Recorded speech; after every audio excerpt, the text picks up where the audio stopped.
Evening fellas, nice to see you out there again. However, it's on the digital media rather than meeting up personally, which is a little bit unfortunate, but due to COVID we're obviously still having issues with some of these regulations that we need to comply with. So the first Friday in August is our 10th birthday. Shed Happens been going for 10 years. We started back in 2011 in this barn here at our place.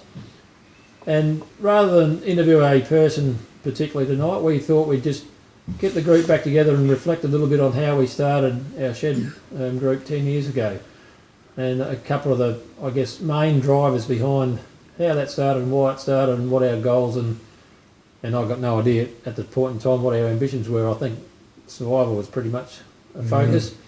But Pastor Rob's with us tonight, and Pastor Rob was one of the original, I think, thought processes and some of the ideas that he might have had and the value of a shed meeting. So Pastor Rob, I want to ask you what was going through your head at the time and why were you so interested in getting a group, I suppose, off the ground, formulated and some of the values and stuff like that we talk about? I'd actually heard that there were a few shed happens going on around the place in the state. And there were a couple that had actually said that during really tough times they had made a big difference to farmers in particular who were in areas where there'd been a large number of suicides. And from that I started looking around for a website, and I found Watto's, Ian Watson's Shed Happens website. And on there, when I read that, I was just so excited because it was exactly what I thought we needed for men. And I went through it and looked at all what he really wanted to do. I've written down a few things of what he wanted for the Shed Happens. He said it was established to help Aussie men connect with each other at the heart level. Life happens, and we want to give men the opportunity to tell their story and listen to another man's story. We're not a club or a church. We want men to be able to talk. We want blokes to connect at a deeper level, at a heart level, where they can be, it's a non-judgmental place where blokes can be honest and talk about the good, bad, happy or sad, rather than bottling it up and hardening hearts to the ones we care about. So that's good. Brilliant. Yeah, it's what we I suppose we talk about today and how we look forward to improving or doing things in our meeting. What happened, I guess, it's all right to read that website, see those, I guess, ambitions, but how did you actually make that happen, or didn't you? Yeah, well, I had made a decision that there was no way that I was going to run or start something like this. We had to have someone who was prepared to commit to leading it before we actually started anything. Yep. And it was Wayne who put his hand up. So basically you sat on your hands for a little bit. Yes, well, thank you. I remember I did talk to Wayne about it and did nothing, and then Wayne got back to me on the phone and said, I really feel like I'm being called to lead this ministry. Yeah, well, that's your version. I want to hear what Wayne thinks about your version. What were the drivers, Wayne, for you in terms of that? I guess the first I ever heard about Men's Shed was through my good friend David Spinagle up in Queensland, where Watto comes from. Yep. And I'd heard they had a men's shed that had around 800 blokes. And I'm thinking, 800? That's unbelievable. Impossible. Yeah. And then that was the year of the Botrytis, and we were in Vintage, and I met a guy at Peter Lehman's by the crusher. We leaned on the crusher talking, or had our feet up on the crusher, and he was telling me a year like this year could push a few blokes over the edge. Yeah. And it got me thinking more about the men's shed. And I was working on the machine at night and trying to sleep in the daytime, and I could not sleep thinking about this. I went through about 3 to 4 nights working on the harvester, thinking about it, get home and then couldn't sleep. Yeah. And in the end I said to Kayleen, I said, I'm going to ring Rob and I'll tell him what I'm thinking. Yeah. So I rang Rob, and Rob said, whenever you're ready, we'll do it. Yeah. So where was that message coming from, you reckon? Well, I think in my life, if God's ever spoken to me, it was at that point. Yep. Without a doubt. Yeah. So you spoke to Pastor Rob. Pastor Rob says, I'm backing you. but he still sat on his hands. Thank you. So what? Yeah, what happened after that? Well, I can sleep. That's the start. That's good. That was a big, that was a big bonus. Through vintage. Got through vintage, and then I thought I've got to have at least two blokes to help me. And all through my years at looking after the youth group for St Petri, I've always thought of Viv Feebig as my mentor. Right. And I shouldn't say he ripped me off 4 times, but I bought 4 vehicles off of Viv. I think he bought a couple more through the company, but I bought 4 vehicles off of Viv. And every time it wasn't just a sale, it was actually a sit down and talk about life. Yeah. And I So thought did Viv know that you viewed him as a mentor? he actually heard it from Pastor Andy. Pastor Andy, because we had a Yeah. meeting one night and we had to all tell everybody who your mentors were. Okay. Yeah. And I didn't know that he told Viv, Yeah. but I thought, I'm going to ring Viv. He's probably sitting around home doing nothing. No, I didn't think that at all. Just like Pastor Rob. Old people do that, don't they? And when I told Viv, he was wrapped. Yeah. He said, I'm in. Yeah. And then I thought, who else can I ring? And I thought, I knew I Greg. want to just ask Viv whether that's in fact what he said first, and what was his. Still why did shell- he? Yeah, still why, shell shocked. Still shell shocked. Why did he consent so quickly without, I don't know, reflecting or whatever? Did you give Wayne an answer straight away? I believe I did. In fact, I'm quite sure I did. And it's rather strange. Most time, perhaps I don't speak to Joan often enough, but at the time I still had about a dozen used cars, because I was still wheeling and dealing, having sold the business, but I was just keeping in touch. Anyway, Joan said, for goodness sake, you're not taking on more. You keep saying you're going to wind up your company. And I said, well, I will one day. But I said, I've also told my Heavenly Father that when I retire, I'll be more responsible for my time, my treasure, and my talents than I've ever been in my life. And I saw this as being a wonderful way to be responsible for my time. Sincerely, I say that. And I haven't thought of it any differently. The good Lord has given me the good health, and He's given me a gift, I think, whereby young fellas like you tolerate me, because really I'm old enough to be your father, and yet you put up with me. And surely, is that not a blessing? Absolutely. And Joan will tell you, I enjoy your company. I'm not a lonely person at all, but you're good guys to work with. The cause of it, the very, very purpose of this shed happens, just cannot be cannot be beaten. And I know a lot of people, and the number of accolades that we get, and I don't look for accolades. I'm very much a person, my own person. I'm very happy within myself, but to get these messages, I believe we're hitting the spot. Yeah. And so I thank my Heavenly Father that Wayne and this dear man and you work with me, and this dear man too. It's a blessing. I wouldn't miss it. Yeah. And I have the health, and I'm going to keep using it to the best of my ability for this cause. Yeah. Good on you, Viv. So back, It's probably ruined his retirement. No, made it. Made it. Made it. Made it. Thank that's you. all right. So yeah, go on then, Wayne, in terms of.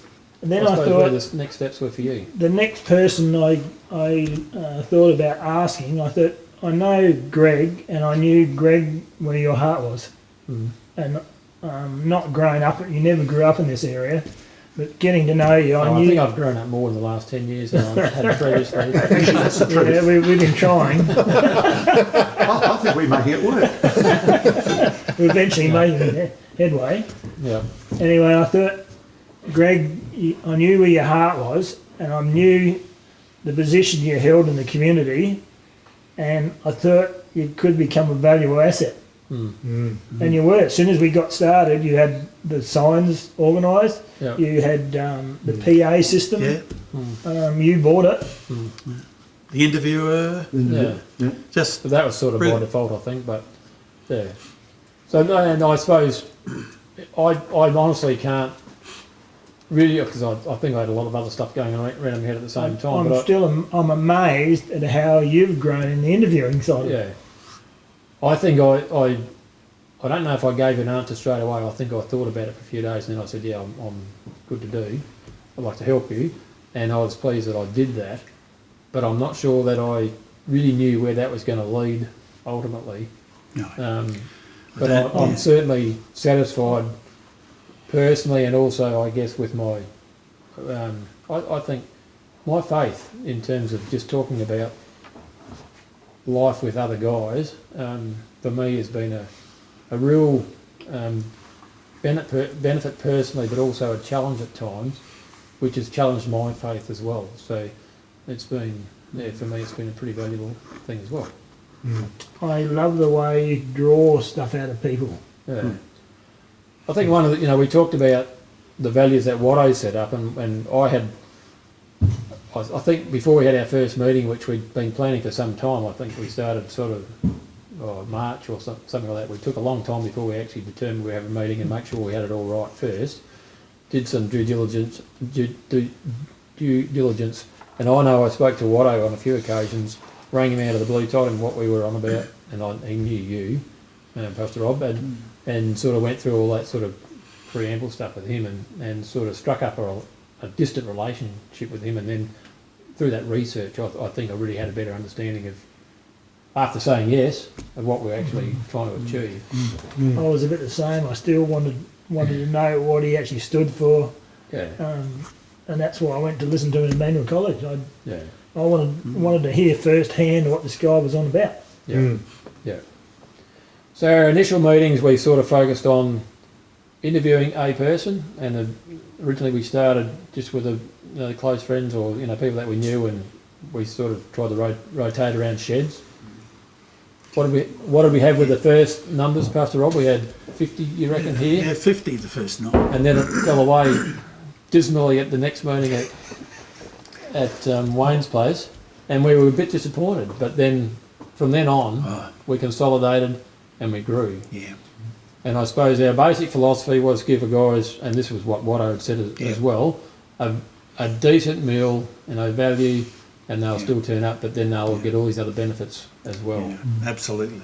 And I think The biggest issue, like I said, alcohol. Whether we were going to have alcohol or not. most shed groups around Australia don't serve alcohol at their shed meetings. And I suppose we figure that we're in the Barossa Valley. We've got to be a little bit mindful about that's our industry, so how do we deal with that? We do have some guys that come to shed that do have issues with alcohol, and we've had to deal with those on the way through as well. But we've always told blokes not to drink to excess, and I regularly warn people about Always, every meeting. the police seeing the shed happen, sign out the front of the shed, and seeing it as an opportunity to nail guys. Yeah. So all those. I think we've done a pretty reasonable job. Yeah. So, Pastor Rob, I think one of the things that lots of blokes look forward to is Pastor Rob's, or initially in the early days, and I think Pastor Adrian, and then we've had a few other guys on board as well.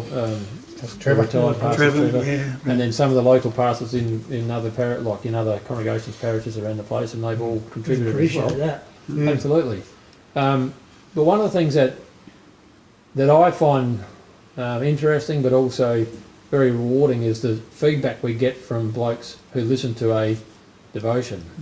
And sometimes I think we as Christians underestimate what that message delivers to people. So I, if there's any comments around how you see that, or some of the feedback that you get. Well, I always, the one thing we worry about is church language and assuming everybody knows all the stories of the Bible and understands the references we make to faith. And so when I'm writing or preparing for a devotion, I'm always thinking of the guy who's sitting back there saying, I think this is a load of rubbish, or I really don't know what to think.